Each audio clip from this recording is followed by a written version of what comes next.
नमस्कार, सिंपल रेसिपीमध्ये सगळ्यांचं स्वागत आहे। आज आपण बनवणार आहोत वरून ड्राय आतून रसाळ कलिंगडपासून पेठा। रेसिपीला सुरुवात करूया। कलिंगड दोन भागामध्ये कापून घ्यायचं। मार्केटमधून जर का आपण कधी कलिंगड घेऊन आलो आणि ते जर का व्हाईट निघालं तर त्याचा पेठा बनवा, खूप छान लागतो। कलिंगडचा वरचा लाल भाग आहे तो काढून घ्यायचा। आपल्याला त्याच्या खालचं जे व्हाईट आहे त्याचा आपण पेठा बनवणार आहोत। व्हाईट भागाच्या मागची जी साल आहे ती काढून घ्यायची। इथे आपली साल काढून झाली आहे।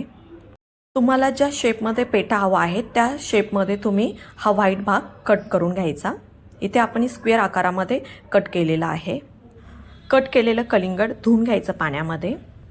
एका मोठ्या भांड्यामध्ये पाणी घ्यायचं, त्यात थोडासा चुना टाकायचा आणि हे कलिंगड जे कट केलेलं आहे ते 4 ते 5 तासासाठी पाण्यात ठेवायचं। 4 ते 5 तास झाल्याच्या नंतर काढून घ्यायचं। 3 ते 4 वेळा स्वच्छ पाण्यामध्ये धुवून घ्यायचं। इथे आपण 3 ते 4 वेळा स्वच्छ पाण्यामध्ये धुवून घेतलं आहे।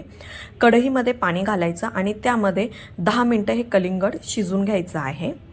शिजल्याच्या नंतर हे काढून घ्यायचं। शिजवलेले कलिंगडचे काप थंड होऊन द्यायचे। थंड झाल्याच्या नंतर चमच्याच्या साहाय्याने त्याला होल करून घ्यायचे। अशा प्रकारे कढईमध्ये 1 वाटी साखर घेतली आहे। त्यामध्ये आपल्याला 1 ते 1.5 ग्लास पाणी घालून घ्यायचं। साखर पूर्णपणे विरघळून द्यायची। साखर विरघळल्याच्या नंतर जे शिजवलेलं कलिंगड आहे ते त्यामध्ये घालून घ्यायचं। वरून लिंबाचा रस घालून घ्यायचा। त्यामध्ये तुम्हाला आवडेल तो इसेस घातला तरीही चालेल, नसेल तर वेलची पूड घातली तरीही चालेल। वरून थोडासा कलर घालून घ्यायचा, व्यवस्थित हलवून घ्यायचं आणि हा साखरेचा पाक झालेला आहे त्यामध्ये हे कलिंगड शिजवून द्यायचं। साखरेचा पाक आटल्याच्या नंतर काढून घ्यायचं, म्हणजे आतपर्यंत आपल्या पेठ्यामध्ये त्याचा पाक जातो। इथे आपला पेठा तयार झालेला आहे। हे पहा किती छान झाला आहे ना। मी एक तोडून दाखवते तुम्हाला।